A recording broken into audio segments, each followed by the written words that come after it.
Hello, welcome to my bedroom at my house, and I'll be doing a short presentation on how the Rockies formed and the Shatsky conjugate hypothesis. Now, as you probably already know, ICC offers a field study during the summer. This year it was to the Rocky Mountains, and I was one of the people that signed up for it. And I chose the geology section, which is why I'm giving this presentation on the formation of the Rockies. And I'll be making a connection between the Shatsky conjugate hypothesis, the story of how the Rockies formed, and 7 particular geostops from along the trip. But before we get to the geostops, we need to cover a little bit about the Shatsky conjugate hypothesis. There's a little photo of all the people from the trip. Very awesome. So, the Shatsky conjugate hypothesis. So, the hypothesis explains the Laramide orogeny, which is pretty much the event that built the Rockies. The hypothesis is just the the hypothesis is just the explanation of that event. Now, generally speaking, mountains are formed on or very near to plate boundaries where there's the continental forces coming together, but the Rockies are nearly 1,000 miles away from the nearest plate boundary. So, what exactly is going on here? Now, the Farallon plate, which would be in the Pacific over here at the time that we're talking about, is one of the biggest players in this hypothesis, and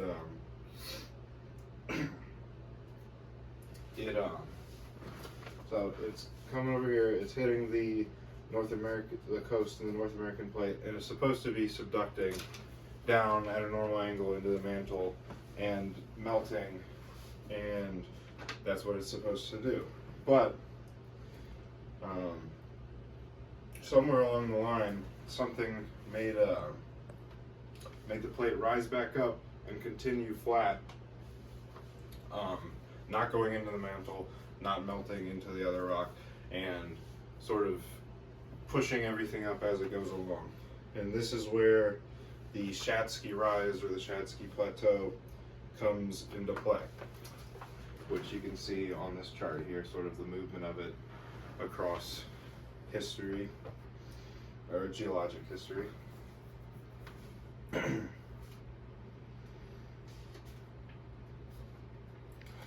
Now, the Shatsky rise is composed of this very bubbly, low-density rock coming from the divergent plate boundary it's on. So as the divergent plate boundary is pulling apart, all this magma is coming up from under the crust, and when it hits the water, it solidifies and makes this bubbly, low-density plateau formation, sort of like styrofoam in comparison to the rest of the plate. It's very dense and not bubbly and thinner than the plateau. And the right half of this plateau lies on the Farallon plate. So as the Farallon plate is pushing towards the United States, it's just acting like a big conveyor belt, pushing it closer and closer to the coast until about 60 million years ago, when it finally reached the North American plate. And then as the Farallon plate is subducting normally, it gets taken down with it, and that low density magma doesn't want to sink down. It wants to sort of float on the denser rock that it's going down into. So that's exactly what it does, and it floats up, and the plate continues flat, and that explains why the plate doesn't subduct normally, and we have this strange activity.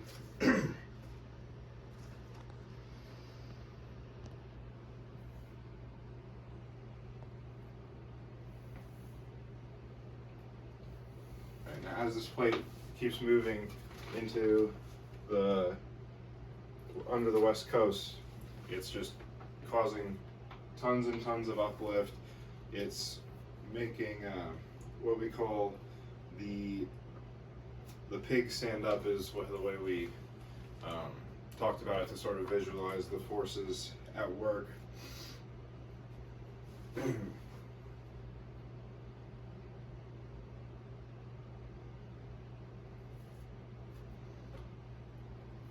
then as this plate moves along flat and doesn't melt, it shuts off the volcanism of the area.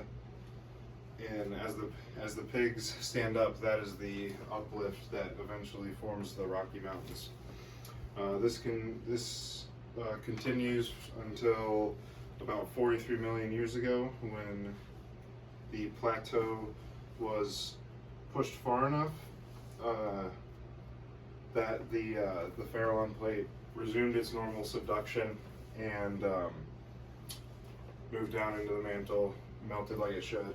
And this is when the volcanism comes back, leading to the dragon event, that, as we called it, just a period of volcanic activity that created structures like Devil's Tower that we'll look at in a moment, and the Absaroka Range that we'll also talk about later in the presentation. And then eventually, after about 20 million years of this, the Farallon plate actually breaks off and sinks down into the mantle, melting completely. And now there's a new plate boundary at the edge of the North American plate along California with the Pacific plate.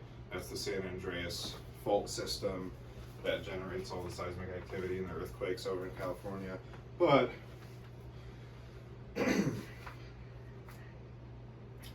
with nothing to block all that hot mantle rock now, the Farallon plate is melted as part of the hot mantle rock. All that hot mantle rock is pushing up towards the crust, and as it's pushing up towards the crust, it's stretching and collapsing and deforming the crust, and this ends up creating the Great Basin in Wyoming, and also a series of normal faults in Wyoming and the Rockies, one of which is the Teton Fault, which we will get to later. And now that we've established some context on this hypothesis, let's take a look at the first geostop in the order. Jewel Cave. Jewel Cave began forming, well, there's a very nice picture of it.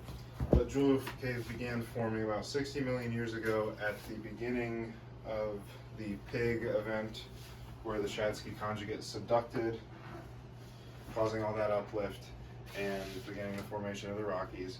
The cave was formed into the Pahasapa limestone of the region, and which formed about 300 million years ago in the Mississippian period. But so the uplift caused by the Shatsky conjugate is creating all these cracks in this limestone. All the groundwater is seeping down into those cracks, and that water collects and it dissolves all the calcite, and that's cementing that limestone together. And over a long enough time, you get these massive winding caverns in that is now Jewel Cave. Now, as these caverns are sitting filled with water, undisturbed for a long time, they're saturated with calcite from dissolving all that limestone, and now that they're sitting undisturbed, all that limestone is now depositing on the walls of the cave.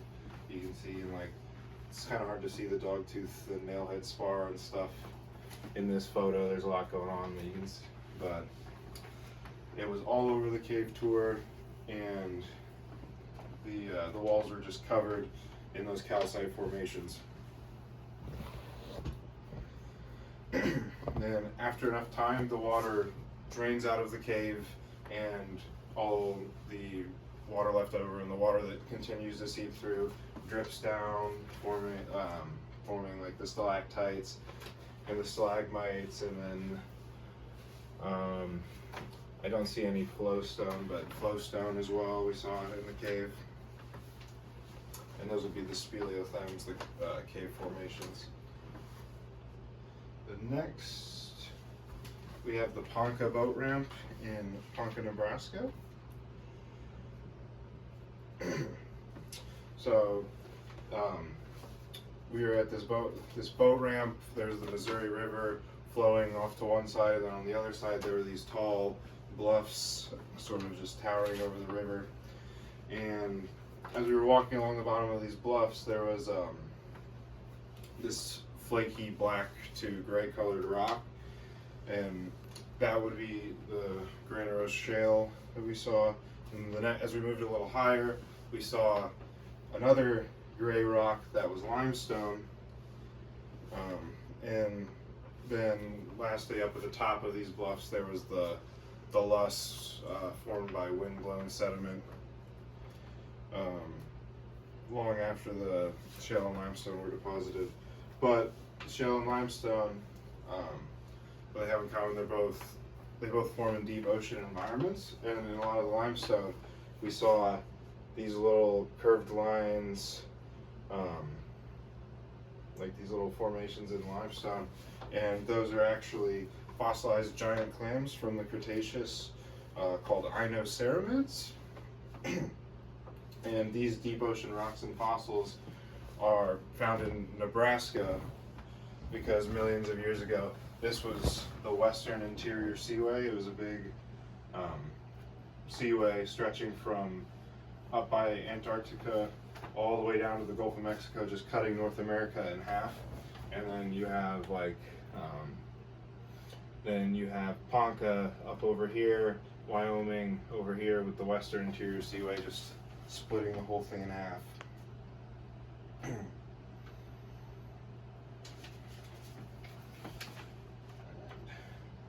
The next stop in the order of time is the Shell Falls monocline that we saw in the Bighorn Mountains. Now this is a great visual example of what we see with the pig standing up. It's a little hard to see on this photo, excuse me. But you can see the horizontal layers of sedimentary rock as what we call the jello on the back of the pig, just for easy visualization of what's happening. And so the rock that's directly on the back of the pig stays horizontal, it's being lifted up, and then the rock on the edge of the back of the pig is like jello. It's soft, it wants to slide, so it slides down at the edges of the uplift. So as the pig stands up, the jello is sort of sliding off and falling down. And due to the law of original horizontality, we know that at one time these layers that are angled were deposited horizontally, so we know that's sliding down. And the pressure from the uplift of the hill also caused a series of reverse faults that you can't really, well, you can kind of see them there on the face of those sedimentary layers, but they're a bit hard to make out in the photo. And next we have Mount Washburn we saw in Yellowstone. We hiked up a few miles up this mountain to this fire lookout station. It was one of my favorite parts of the trip.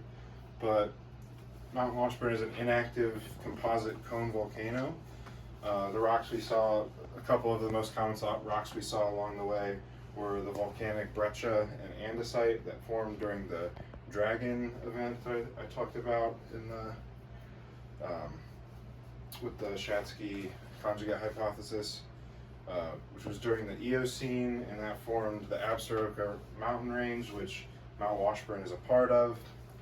And the breccia is from an explosive eruption when the volcano was still active, where the pyroclastic material is raining down, and it's cementing itself together with its own heat, making all this breccia. And then later,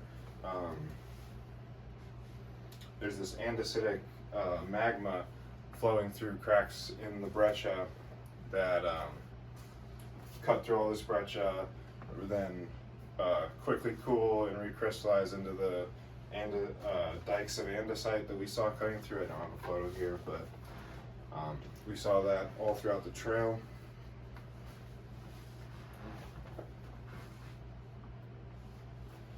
And then Devil's Tower. There's no universally accepted explanation for Devil's Tower. It's still somewhat of a mystery, but there are some good guesses. So the vertical lines that we see on the face of the tower are these columnar jointing formations of a rock called faunolite porphyry. It's a porphyritic igneous rock, these big phenocrysts, the big crystals of plagioclase feldspar. And there's these large pieces of rocks at the base covering these slopes, the talus slopes, that's what they're called. And although the explanations kind of differ based on the columnar jointing, the way the columnar jointing formed, and the rock type, the Devil's Tower cooled very evenly and slowly when it crystallized into these massive columns that we saw on the trip.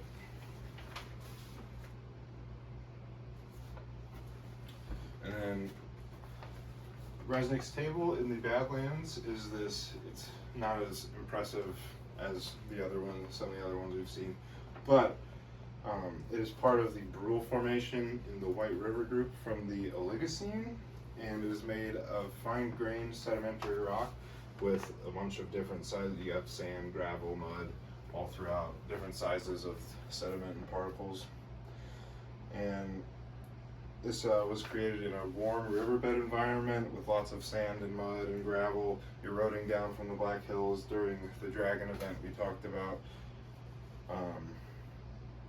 The top of the table where the grass is was actually once the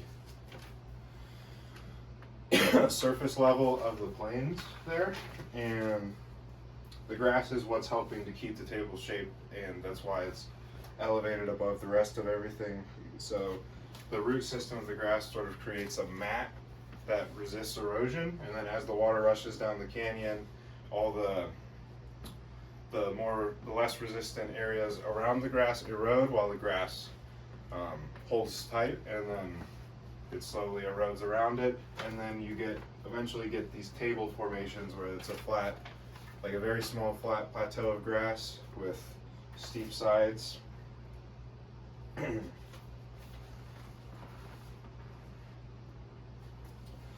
then last stop on the presentation, the Teton Fault. The Tetons have this very aggressive look where they're sort of just jutting straight up into the sky. It's like it just goes sort of from flat to just shooting up. And so they have a lack of significant foothills, and that's due to the nature of how they form.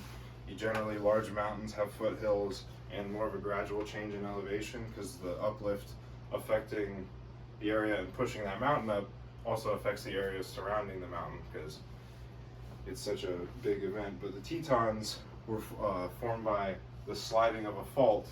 It's not uplift from the pig standing up. It was one of those normal faults that were created during the dragon event that I mentioned earlier, when the Farallon plate broke off and the hot mantle rock is pushing up, and there's all that deformation of the crust and the normal faults are created. The Teton Fault was one of those, and eventually that fault gave way, and then these mountains just started pushing up out of the ground. And then while on the hike in the Tetons also, a lot of the rock we saw was this granite gneiss or gneiss, and there would be some, like the foliations and the bends sometimes would be like the full S turns, which is very cool to see as a geology major.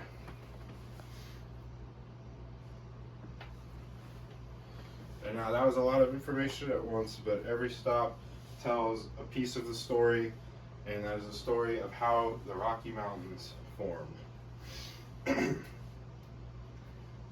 I talked a bit about the main idea of the Shatsky conjugate hypothesis, which is sort of the big story, but each stop we went through on this presentation, as well as a lot of others that I didn't mention that we saw on the trip, tell a rich chapter from that story, and it is very cool to just be learning about all these ideas and concepts, and then seeing the effects of those ideas and concepts right before our eyes, and just learning or applying what we were learning in real time and seeing it in our hands was just a very cool thing that you don't really get to experience in other classes that I've taken. And we also had an incredible time as a group just camping out for these 2.5 weeks or so. Yeah, camping out, and all the cooking in our cook groups, and just coexisting in these new places that we get to experience. That was a very neat thing to be able to do. And this trip and the knowledge I gained on it and the people I met are going to stick with me for a very long time. One of my favorite college experiences that I've had. And if you have an interest in geology or biology, or you need a science credit and you like to camp and you're not afraid to go out there and do something like this, it's an incredible opportunity to have, and the next time around you guys need to go. Hopefully in the future one of you will be making a project just like this and enjoying the same incredible time that I had in the Rockies. Thank you.